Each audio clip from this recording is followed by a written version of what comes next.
띄워주신다.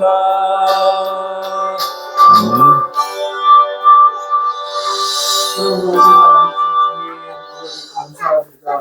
아버지 오늘 이렇게 우리가 모여서 예배드릴 수 있도록 주님 허락하여 주셔서 감사합니다. 아버지 오늘 우리가 마음을 지키고 아버지 그 마음을 아버지 주님께 올려드리기 원합니다.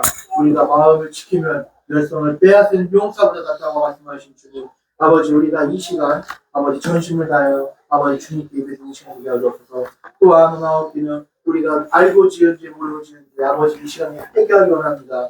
아버지 형제 간에서 아버지 이웃 간에서 아버지 사랑하지 못했던 마음들을 아버지 지금 회개합니다. 아버지 우리의 회개를 받아 주시옵소서. 아버지 우리가 같은 잘못을 반복하지 않기 원합니다. 아버지와의 관계에 있어서 우리가 더욱더 나아지길 원합니다. 어제의 나보다 오늘 내가 더욱더 나은 사람이 되길 원합니다. 이것들을 우리가 자각하게 해주심을 감사합니다. 우리가 더욱더 돌파할 수 있는 2024년도가 되게 하여 주시옵소서. 우리가 말로서만 주님 하는 것이 아니라 우리의 마음과 아버지 우리의 본질과 아버지 우리의 뜻이 주님께 더욱더 닿기를 원하는 그 중심이 흔들리지 않게 하여 주시옵소서. 아멘. 그 뿌리가 더욱더 깊이 들어가게 하여 주시옵소서. 또 하나 없기는 아버지 매일의 만날 우리가 더욱더 아버지 갈구하는 삶을 살게 하여 주시옵소서. 하루를 살더라도 아버지 정말 주님 앞에서 살아가는 아버지 인격적인 삶을 살게 하여 주시옵소서. 우리가 더욱더 지대하길 원합니다. 아버지 그 목마름을 우리 더욱더 부어 주시옵소서. 주님의 얼굴을 우리가 더욱더 아버지 구하게 하여 주시옵소서. 아버지 우리에게 더욱더 사랑하는 마음을 부어 주시옵소서. 우리가 지금 해야 할 것이 무엇인지를 각 사람에게 주님 아버지 주시는 것을 알게 하나이다. 아버지 이것들 우리가 성취할 수 있는 삶을 살게 하여 주시옵소서. 우리가 주님께 아버지 받은 마음을 그 아버지 부르심을 성취해가는 아버지 그 길에 있습니다. 그 길에서 우리가 벗어나지 않고 돌아가지 않게 하여 주시옵소서. 그 목적대로 살아가는 삶을 살게 하여 주시옵소서. 이 시간 처음과 끝을 주님께 올려드립니다. 주님 기쁘게 받아 주시옵소서. 이곳에 올 열방의 영혼들을 위하여 충고합니다. 주님 그들을 우리가 받을 수 있는 준비가 되게 하여 주시옵소서. 아멘. 아버지 이 말씀을 전하시는 목사님을 축복합니다. 그 입술을 주관하여 우리의 생명의 꿀을 아버지 부어 주시옵소서. 아멘. 우리가 하나도 놓치지 않게 하여 주시옵소서. 아멘. 우리 마음밭에 고르게 심어지게 할 수 있도록 주님 아버지 하여 주시옵소서. 또한 그 씨앗들이 열매 맺고 풍성하게 아버지 살할 수 있도록 주님 역사하여 주시옵소서. 아버지 불꽃 같은 눈동자로 우리의 중심을 지켜봐 주시옵소서. 아버지 시작과 끝을 주님 주관하여 주시옵소서. 아멘. 예수님의 이름으로 간절히 기도드립니다. 아멘. 오늘 하나님 말씀은 에베소서 1장 11절 그래서 14절 말씀까지 한번 읽겠습니다.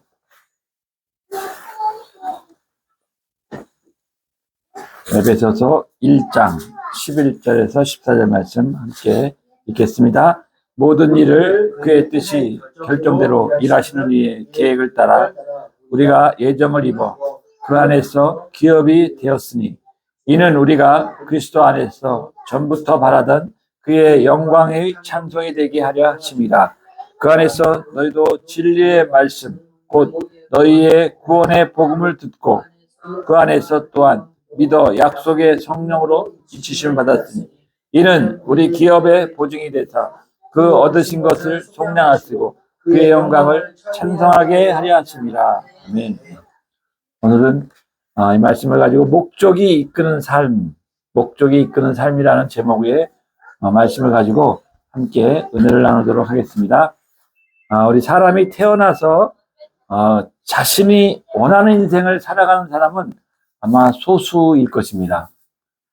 여러분들도 지금 원하는 인생을 살고 있는지, 만약에 그렇지 않다면 앞으로는 이 목적이 이끄는 삶을 살아가기를 주 예수의 이름으로 축복합니다. 저도 삶을 지내고 보니까 이 삶 속에서 깨닫는 것은 이 속도보다는 방향이 중요하다. 이것을 이제 깨닫게 되었습니다. 내가 아무리 빨리 달려가려고 애를 썼지만 그 목적이 다르고 방향이 다르니까 우리가 성공할 수가 없었던 것이고, 꼭 성공한다 하더라도 우리가 그 성공 가운데 오는 그 허무함을 느끼게 될 것입니다. 그래서 목적이 다르고 우리가 속도를 아무리 내도 우리가 방향이 정확하지 않으면 아무 소용이 없는 줄로 믿습니다. 우리 인생을 목표를 향해서 달려하는데 왜 이렇게 허무할까? 그것은 바로 분명한 목적이 없기 때문입니다.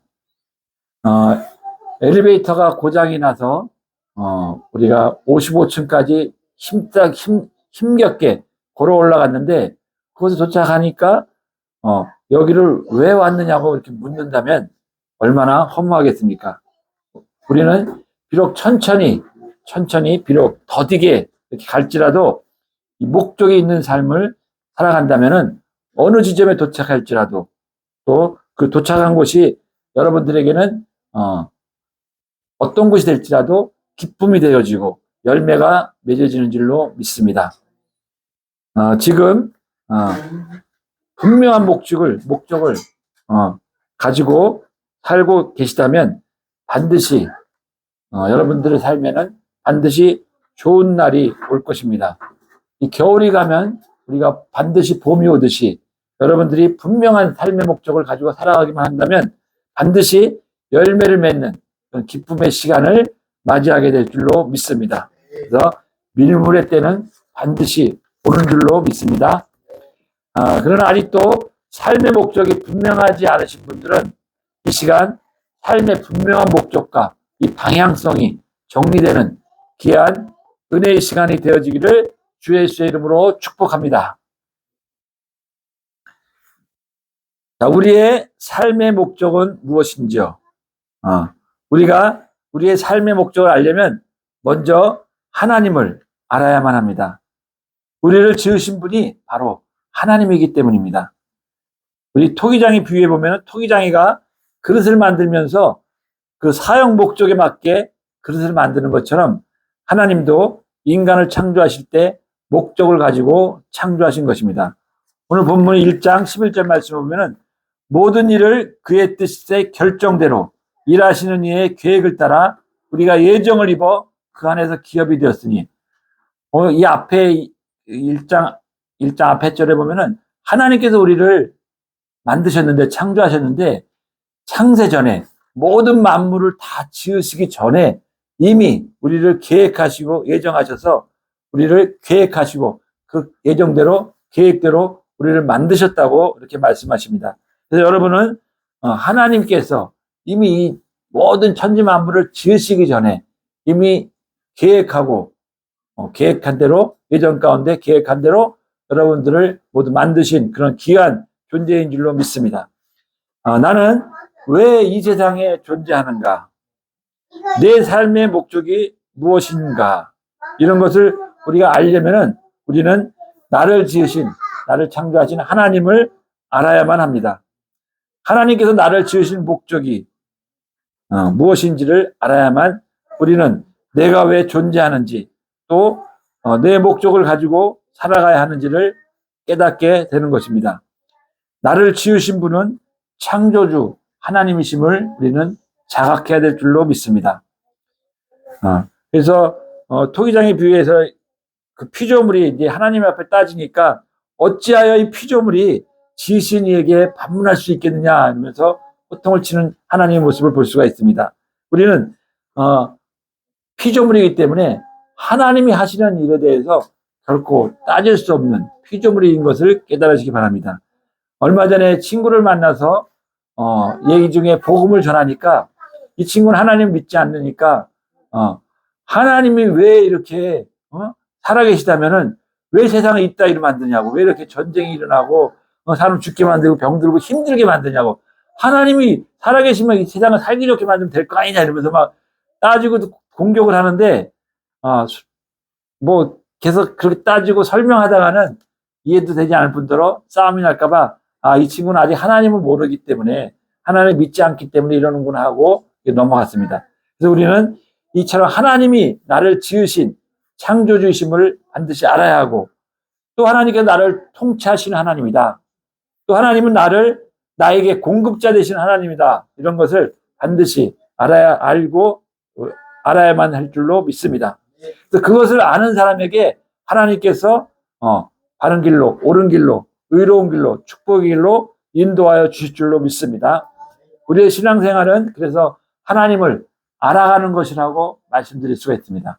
우리의 신앙생활의 본질은 하나님을 알아가는 것, 예수님을 알아가는 것, 이것이 우리의 신앙의 본질이 될 줄 믿습니다. 그래서 호세아 선지자는 이렇게 얘기했어요. 너희는 힘써 여호와를 알자라고 이렇게 말씀하시면서 하나님을 아는 것, 우리가 힘쓰자고 이렇게 말씀한 줄로 믿습니다. 자, 출애굽기 3장 11절 말씀을 보겠습니다. 출애굽기 3장 11절 12절 말씀.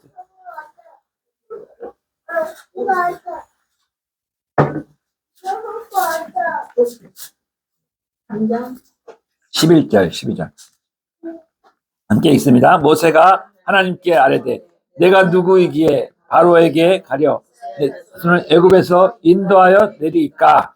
하나님이 이르시되 내가 반드시 너와 함께 있으리라. 내가 그 백성을 애굽에서 인도하여 낸 후에 너희가 이 산에서 하나님을 섬기리니 이것이 내가 너를 보낸 증거니라. 네.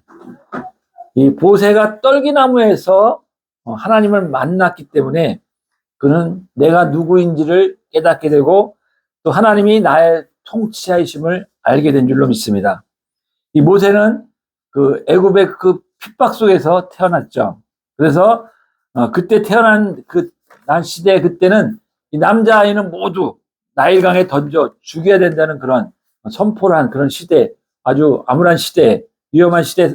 모세는 극적으로 살아나서 이 모세의 딸 공주에게 의해서 구원에 자라나게 됩니다. 그가 자라온 환경을 보면은 우리가 요즘 역기능의 가정이라고 얘기하죠. 역기능. 온전한 바른 가정이 아닌 좀 삐뚤어진 가정, 역기능의 가정에서 이 자란 이 아이들은 어린 시절에 그런 환경에 자라는 사람들은 정말 이 모세를 보면은 왕궁에서 자랄 때 무조건 1등이 돼야 된다고 생각하고 자라났습니다. 자기는 이 모든 이런 것을 환경에서 정말 배다른 형제가 있어서 같이 경쟁 가운데 자기는 여기서 1등이 돼야 된다. 내가 왕이 돼야 된다. 이런 신념으로 아마 열심히 학문을 닫고 또 무예를 익히면서 성공하려고 1등이 되려고 애썼던 그런 사람 중에 한 사람일 것입니다. 우리가 어린 시절을 이렇게 돌아보면은 어떻게 보면 1등 인간이 되려고 정말 애를 쓰며 살아왔던 그런 인생이 아닌가 이렇게 생각을 합니다. 공부할 때도 경쟁에서 1등이 돼야 되고 1등을 목표로 남과 경쟁에서 이겨야 될 그런 1등이 되기 위해서 자랐고 사회에 나와서도 마찬가지로 그런 경쟁 속에서 또 이런 공동체 가운데서 이런 그런 1등 인간이 되려고 공부하고 애썼던 그런 것이 기억이 납니다. 또 우리 부모님들도 자녀들을 그렇게 키우려고 그런 부모님의 기대에 우리가 부응하기 위해서 그렇게 열심히 살았던 것 같은데 우리가 부모님이 되고 나서도 또한 자녀들을 그렇게 키우지 않았나 이렇게 생각이 듭니다. 근데 우리가 오살리에서 우리가 인류 인간이 되라는 그 말씀을 들으면서 1등 인간이 아니라 인류 인간이 돼야 된다. 1등 인간이라는 것은 우리가 지금 말씀드린 경쟁 사회에서 막 경쟁해서 싸워서 이겨서 막 이렇게 해야만 1등이 돼야 된다는 그렇게 살아갔는데 인류 인간은 그것이 아니라 이런 공동체와 같이 협업하면서 아름답게 살아갈 수 있는 그런 인류 인간을 이렇게 얘기합니다. 그래서 우리는 1등 인간이 아니라 인류 인간이 돼야 되는 줄로 믿습니다. 그래서 모세는 왕궁에서 그런 1등 인간이 되기 위해서 학문과 이런 무예를 익히면서 전쟁에 나가서도 늘 이기는 그런 전쟁의 영웅으로 그런 인정받는 자가 되었던 것입니다.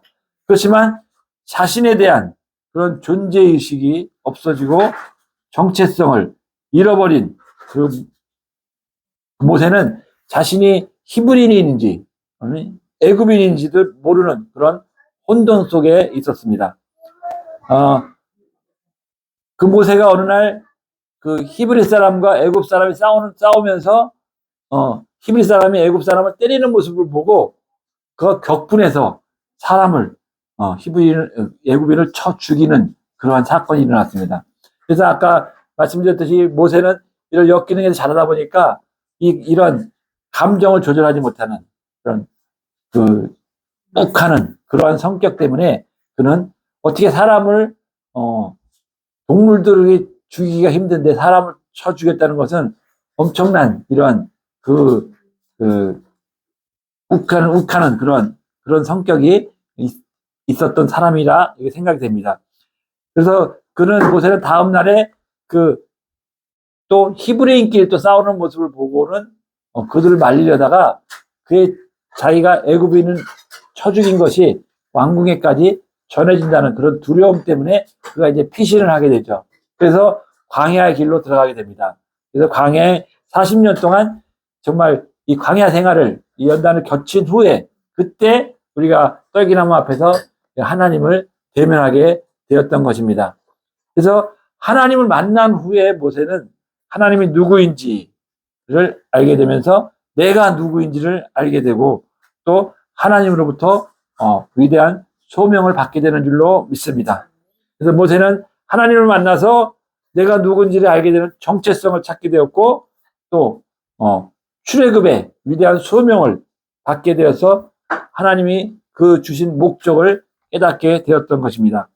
그래서 하나님이 나의 통치자임을 그가 믿었기 때문에 그는 그 명령에 순종해서 나아간 줄로 믿습니다.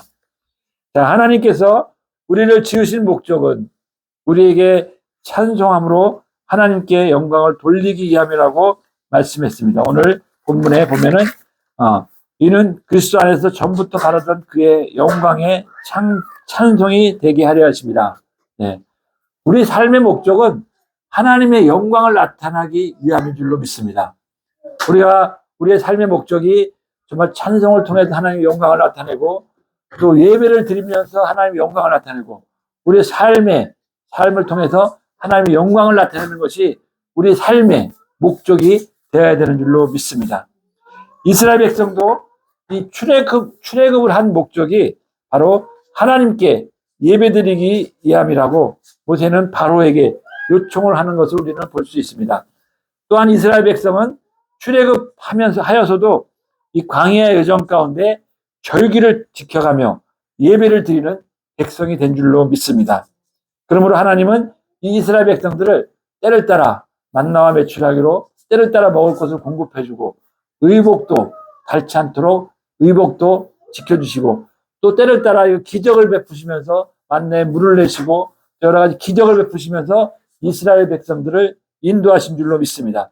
그들이 예배드리는 백성이었기 때문에 하나님께서 이처럼 은혜를 베풀어 준 줄로 믿습니다.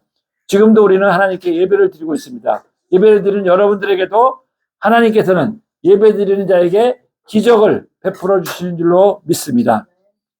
코로나 때 예배를 끝까지 드렸던 한 목사님이 간증하는데 코로나 때 자신은 예배를 드리지 못하게 하는 것이 이것이 박해인지 아니면 우리가 법을 지키는 일인지 이것을 분별하기 위해서 기도할 때 하나님께서 신사참배의 사건을 생각하게 하면서 신사참배 때도 마찬가지로 이 신사참배하는 것이 박해인지 아니면 법을 지켜야 되는 것인지를 구분한 사람들, 분별한 사람들은 박해라고 생각하는 사람들은 순교하면서까지 이것을 예배를 하나님을 지켰던 것이고 그렇지 못한 사람은 신사참배를 거부하고 이렇게 살았던 이것을 생각하면서 이 코로나도 이 예배를 드리지 못하게 하는 이것은 박해다. 이런 자기는 판단하고 절대로 이것이 박해라면은 나는 일사각오로 죽으면 죽으리라 예배를 지키리라 하면서 끝까지 예배를 지켰다고 이렇게 말씀하는 것을 들었습니다. 근데 이때 이분과 마찬가지로 끝까지 예배를 드렸던 이 소수의 교회들은 코로나 이후에 정말로 한 교회도 빠지면 다 부흥되는 그런 놀라운 역사가 일어났다는 것입니다. 그래서 하나님께서 기적을 베풀어 주셨다고 간증하는 것을 보았습니다. 자, 우리는 예배에 생명을 거시는 저와 여러분들에게 하나님께서는 기적을 베풀어 주시는 줄로 믿습니다. 자, 하나님은 우리의 삶의 목적이 분명한 사람은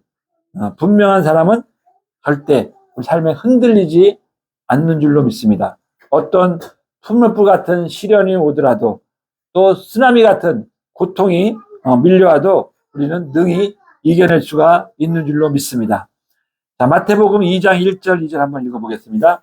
마태복음 2장 1절 2절.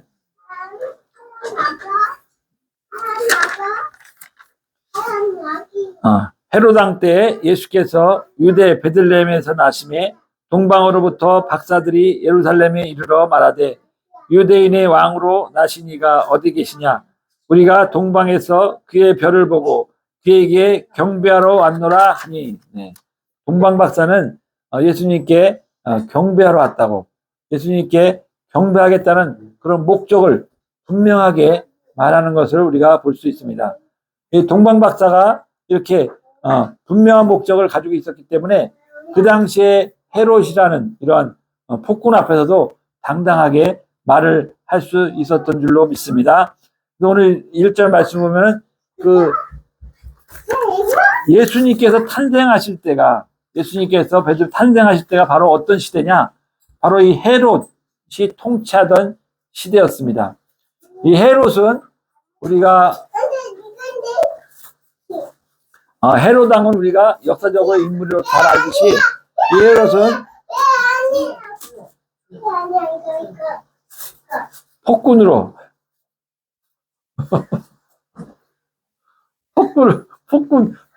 유명한 왕입니다. 이 미치광이 왕으로 이렇게 불렸던 그런 폭군왕이 되었습니다. 그래서 이것을 우리의 삶에 적용을 해보면 우리의 삶에도 이런 폭군왕이 우리에게 임했던 그런 시절이 있었습니다. 우리가 심령이 가난한 자가 복이 있다고 말씀하셨는데 왜 심령이 가난한 자가 복이 있느냐? 바로 심령이 가난할 때, 그때 예수님을 만나기 때문인 줄로 믿습니다. 그래서 오늘 예수님이 탄생할 때가 바로 이런 고난의 시대, 이런 위험의 시대, 이런 시대에 예수님이 탄생한 것을 말씀하고 있습니다. 여러분과 저도 예수님이 나의 구주이며 나의 왕으로 고백할 때 예수님이 나에게 탄생하신 줄로 믿는데, 그때가 언제냐? 우리가 심령이 가난할 때, 우리가 고난받을 때, 힘들 때인 줄로 믿습니다. 그래서 우리에게 삶에 억압이 있고, 어떤 분은 또 인생에 부도가 나서 또 갑자기 암이라는 이런 불치병으로 고통을 받고, 또 어떤 사람은 자녀들의 아픈 고통을 당하면서 이런 힘든 시대에 우리는 예수님이 탄생했다는 것을, 우리 안에 예수님이 탄생했다는 것을 기억하시고, 이 폭군 헤롯은 우리 인생에 예고하지 않고 갑자기 불청객으로 들어와 우리의 삶을 지배해버리는 줄로 믿습니다. 자, 우리는 이러한 고린도후서 1장 8절 9절 보겠습니다. 고린도후서 8장 9절. 고린도후서 1장 8절 9절.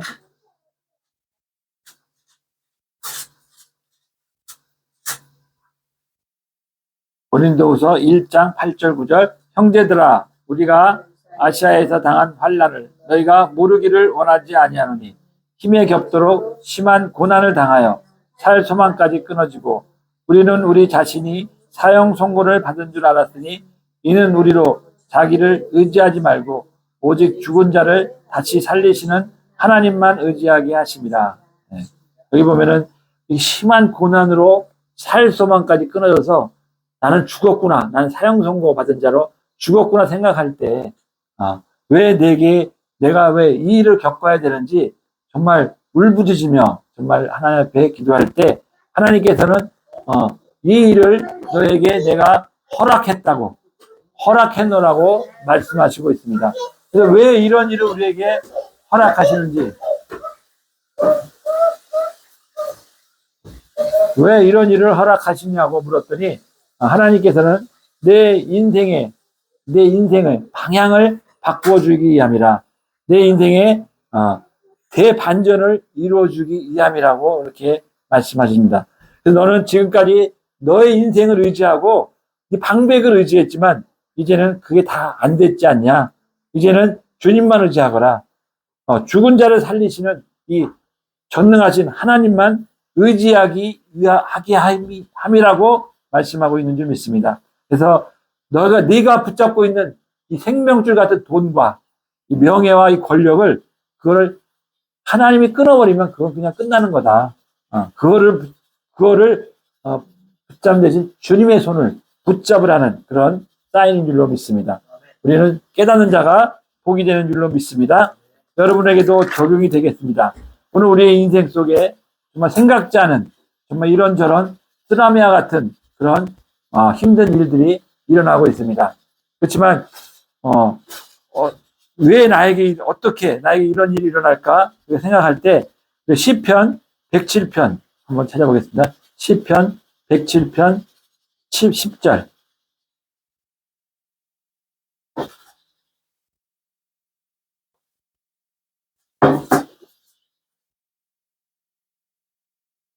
시편 10절. 107편 10절 읽겠습니다. 사람이 흑암과 사망의 그늘에 앉으며 곤고와 쇠사슬에 매임은 아멘. 네. 무슨 말씀입니까 이게? 바로 어둠과 같은 인생을 사는데 이게 사는 게 아니고 죽는 것 같은 정말 밥을 먹어도 배가 고프고 곤고한 또 쇠사슬에 묶여서 끊어낼 수 없는 이런 상황이 왜 나에게 왔는가?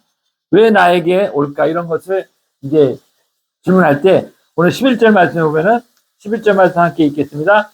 하나님의 말씀을 거역하며 지존자의 뜻을 멸시함이라. 네, 하나님의 말씀을 거역하고 뜻을 멸시하였기 때문이라고 말씀하고 있습니다.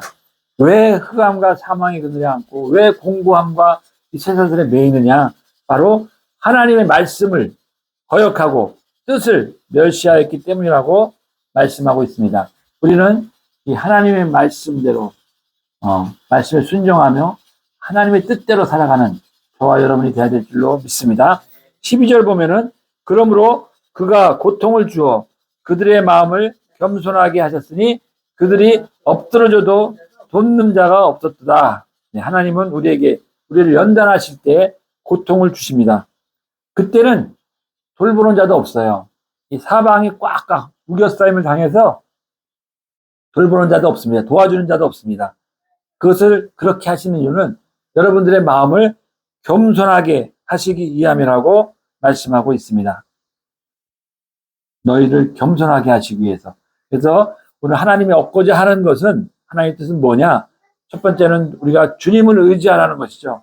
주님이 너의 통치자하고 너의 모든 것을 공급하시는 하나님이시니까 그 주님만을 의지하라는 말씀이고 또 하나는 바로 너희는 겸손하라 하는 이러한 주님의 뜻이 있는 줄로 믿습니다. 그래서 13절에 보면은 이에 그들이 그 환난 중에 여호와께 부르짖음에 그들의 고통에서 구원하시되 예, 부르짖으니까 그 고통에서 구해주셨다고 이렇게 말씀하고 있습니다. 우리는 부르짖는 이런 기도를 하게 되면 어떤 분들은 왜 이렇게 하나님이 귀가 먹어서 안 들려서 이렇게 소리 지르느냐고 이렇게 얘기하는 사람도 있다는데 우리가 그런 사람들에게 너희가 물에 빠지면은 조용조용하게 얘기하느냐. 물에 빠지면 아마 소리 지르면서 구해달라고 할 거다.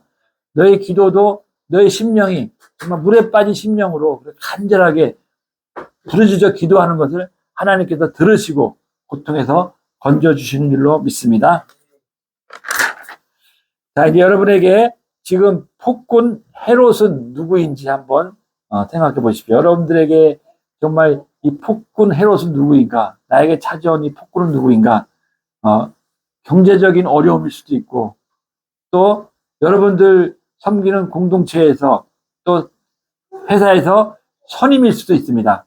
또 여러분들에게 다가오는 질병일 수도 있고 또 여러분들을 힘들게 하는 자녀일 수도 있습니다.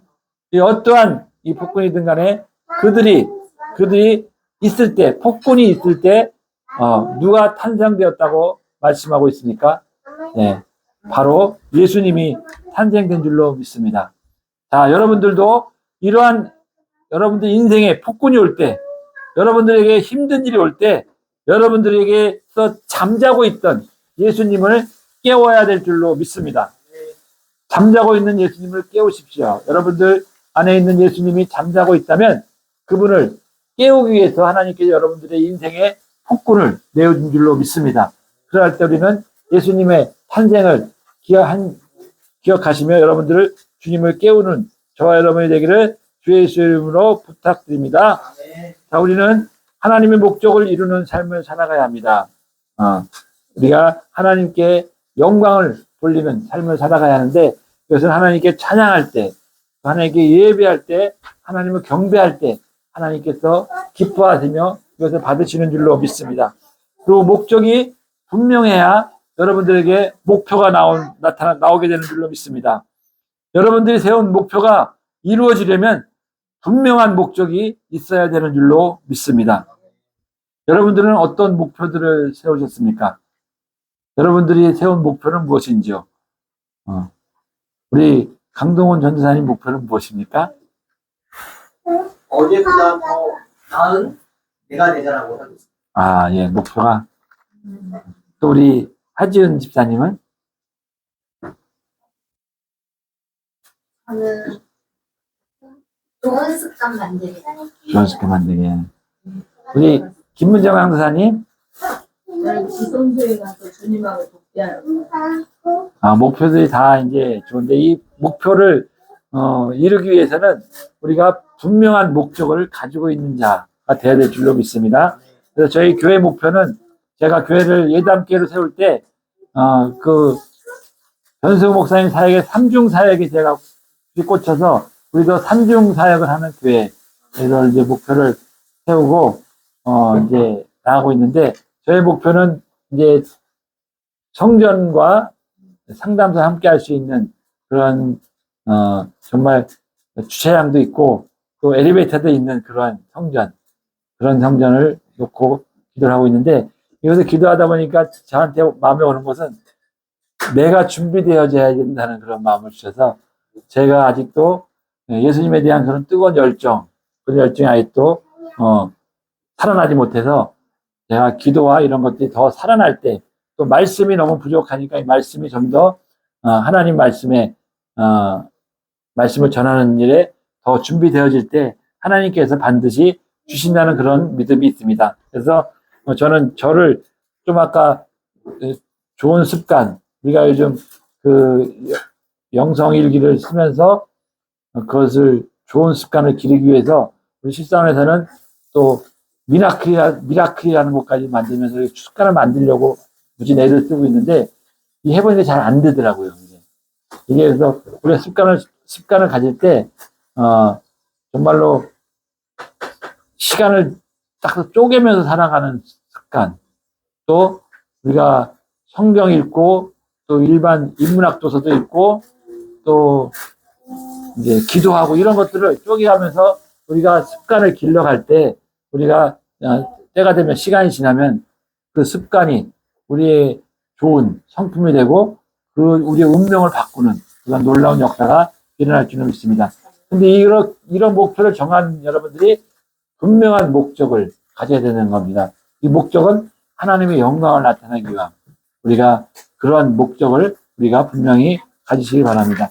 자, 마지막으로 이제 이 분명한 목적이 있는 분에게는 하나님께서 우리에게 모세에게 위대한 사명을 주셨듯이 여러분들에게도 다 사명을 주신 줄로 믿습니다. 그 사명에 불을 지피우기 위해서 하나님께서 여러분들에게 계속 말씀하고 있는 줄로 믿습니다. 이 사명은 우리 여러분 생명줄이와 마찬가지입니다.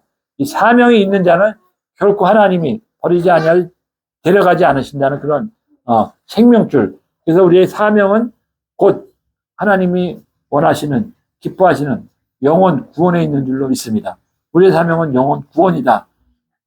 이 사명을 지킬 때 여러분들 주변에 가까운 곳에 내 자리에 내가 있는 공동체에 이 영혼들이 있다면은 그 영혼을 살리는 일에 우리가 목표를 두고 우리가 삶을 살아야 될 줄로 믿습니다.